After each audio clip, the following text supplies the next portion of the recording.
ఇది వచ్చేసరికి LG single door refrigerator. దీని ప్రాబ్లం వచ్చేసరికి లో కూలింగ్ ప్రాబ్లం. దీన్ని వచ్చేసరికి మనం గ్యాస్ ఛార్జింగ్ అయితే చేసాం. గ్యాస్ ఛార్జింగ్ చేస్తే 3 months తర్వాత దీనికి కూలింగ్ అనేది స్లోగా అయితే డౌన్ అయిపోతుంది. ఇది దీని ప్రాబ్లం.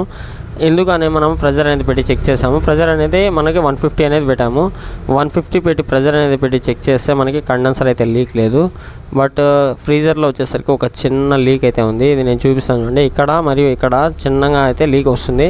కాకపోతే మనం గ్యాస్ ఎక్కిస్తే అక్కడ అది స్లోగా తగ్గడం వల్ల మనకైతే కనపడడం లేదు. కాబట్టి మనము గ్యాస్ ప్రెజర్ కంటే కూడా ఒక దాంట్లో ఆ గ్యాస్ ప్రెజర్ ఎంత ఉంది దాంట్లో ఇంకొక 50% ఎక్స్ట్రా ప్రెజర్ అనేది పెట్టి, అంటే మనకి 100 వస్తుంది, మనకి 134 ప్రెజరు. అప్పుడు మనం దానికి 150 ప్రెజర్ అనేది పెట్టి చెక్ చేస్తే ఆ హోల్ అనేది కొంచెం పెద్దగా అయితే అవుతుంది. లీక్ అనేది చూడండి, మీరు చూపిస్తున్నాను. ఈ విధంగా మనకి లీక్ అనేది ఇక్కడ మరియు ఇక్కడ అయితే వచ్చింది. మనకి లీక్ కనబడింది. కాబట్టి మనం దీనికి ఫ్రీజర్ అనేది రీప్లేస్ చేసి గ్యాస్ ఛార్జింగ్ అనేది చేస్తే ఖచ్చితంగా అయితే సక్సెస్ అయిపోతుంది.